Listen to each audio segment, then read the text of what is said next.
Hi, and welcome to the third installment in the Editor's Table. I'm Chris Banger-Johns, this is Troy Norton. Today we're going to be discussing standardized testing and the issues around that. Please check out ahsthenest.com for the link to this video, and also check out our YouTube channel, it's AHS The Nest, and look at our other videos for the Editor's Table. And as always, feel free to leave a comment, let us know what you think, and if you have any suggestions for future articles or video segments. As for today, we're discussing, as Chris said, the issue of standardized testing with reference to such specific tests as, say, SATs, NWEAs, even Regents, any sorts of tests across the spectrum. Right. I just want to start off saying I'm not against testing itself. The concept of testing is good because you need some type of indicator as to the student ability, student intelligence, and whatnot. And so it's really a matter of how you want to test kids. And the way I see tests being run nowadays, for the most part, they're very simple. They're not tied in any way to real life circumstances. So a kid who is going into a job or an environment where it is more real life and hands-on stuff is not being tested on what they're going into. It's not an indicator of their ability nor of their intelligence. Right, agreed. It's as if there's more of a focus on achievement as opposed to aptitude, what the student is capable of and in what areas. We're more measuring what the student has done up until this point, which may not be the greatest indicator of what the student may do in the future or any possible other tendencies in the future, but just what the student has done. Right. I mean, a lot of these tests just they test how well people can follow directions or how well they can memorize certain facts, which in and of itself is not necessarily a bad thing. I mean, memorization is obviously necessary for many walks of life. Following directions, you can argue whether or not that's a good thing. Depends on the situation, but I mean, if we acknowledge that's what tests are indeed testing, then fine. That's what we say. But right now we're saying that tests are a measurement of intelligence or of ability or of aptitude when they're not doing that. I think there just needs to be some clarification as to what they actually do. Right, there does. As you said, they measure our ability to follow directions and to some extent also just our ability to sit down and take a test. You look at the SAT, that's basically a 5-hour endurance test more than anything else. Lots of kids, more than being challenged by the test itself, are challenged by the fact that they need to sit there and focus for 5 hours straight through so many rigorous questions. It's really a test of a person's endurance, which does transfer to the workplace, make no mistake, but it's not necessarily a great indicator of a student's educational abilities per se, as much as it is his abilities to follow direction, as you said. Right, and I mean, tests are not engaging in any way, and if somebody's trying to go into a certain field of science or math, now I know we're trying to push STEM, the science, technology, engineering, and math. If we're actually trying to push kids into those fields, we should make those courses and those tests engaging. And the way we test those right now is just on paper. They give you a certain answer or multiple choice or whatnot. You have to do equations on a sheet of paper, which is useful, but it's not testing the entire knowledge that should have been gathered throughout the entire year. Right, agreed, and to some extent, you have to wonder what is being measured by these tests and for what purposes. You have tests such as the SAT being used for college applications and whatnot, even though the SAT doesn't necessarily measure your educational ability, but it's still using to it's still being used to gauge your educational future to some extent. You have other tests which are being used to measure teachers' performances to some extent, and that might not necessarily be a great indicator, especially considering you'll always have kids who don't want to take the tests, who go into these tests knowing that they're not going to enjoy them, and they either intentionally do poorly, slack off during the test, not take it seriously, and then you have always kids who just have difficulty with taking tests. And that's not necessarily on the teacher's part, and yet we're still using these tests to evaluate teachers in part. Right, I mean, there are three things there that I want to touch on. First, the SATs. You're right, I think the official stance is that the SATs are supposed to measure your ability in the first year of college, but even that, from what I've heard of from college educators, it actually doesn't even measure that. So it's really just an arbitrary grade which is given to the college, just used as a measure of intelligence, I guess. Second was the student's ability to take a test, and that is obviously a factor in their grade on the test, but it's not a factor in their intelligence per se. And so a kid who either has a learning disability, I mean, we have certain procedures to go around that, but I mean, for a kid who's not been diagnosed or who just in general is active and more hands-on than is a writer or a person who sits down for 3 hours and bubbles in a Scantron, people like that can't take a test. And that doesn't, just because they get a low grade because of their lack of test-taking ability does not mean that they aren't intelligent. Right. And I think that's one of the issues, like you said. The third one is really important, which is a teacher evaluation. Right.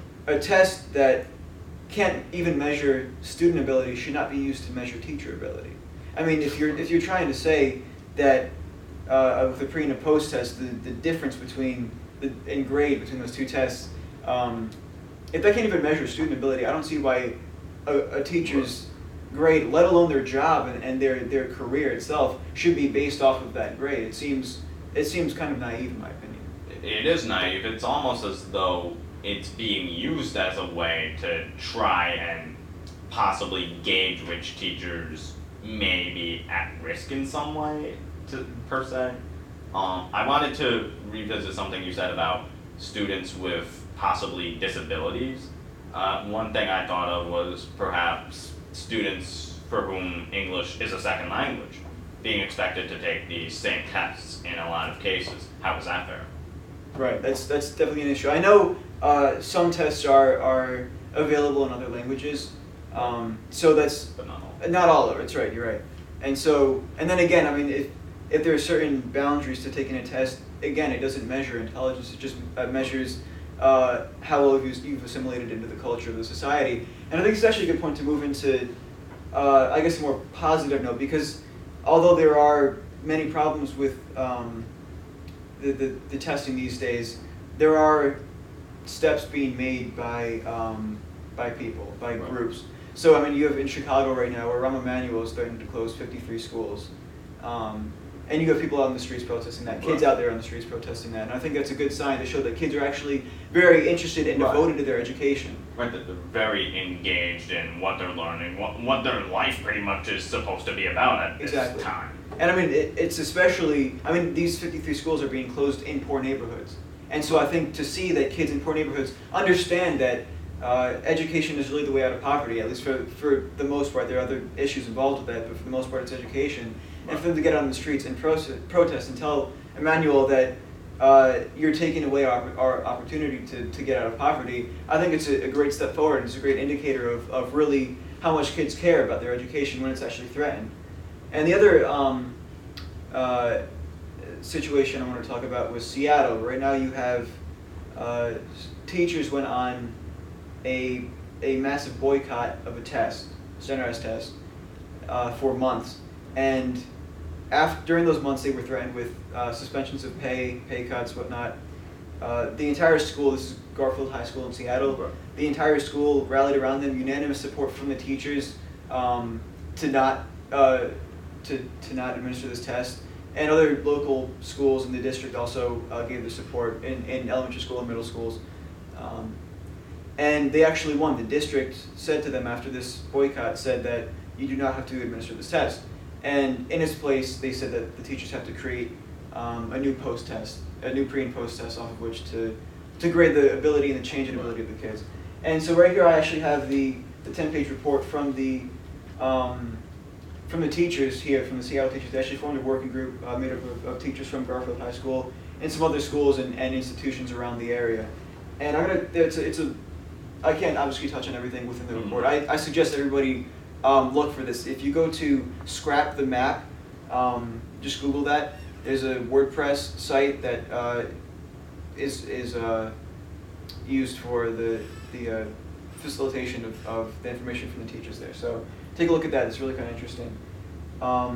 And one of this kind of touches on the disabilities issue here, is that one of the reasons the teachers were opposed to this test being given is that it does not match up with IEPs, which are individual education plans, which are usually given to the students with disabilities or learning both physical and mental disabilities.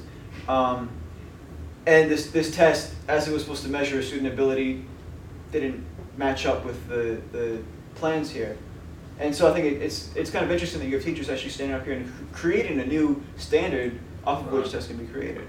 Right, and like you said, the teachers are standing up and they're realizing that something really has to be done about this situation so as to prevent students from being lost in the cracks just because of tests and excessive measures like these. Also to save themselves, really, because if we just go away cutting teachers left and right because of standardized tests, then we don't have anyone obviously facilitating the education of our kids.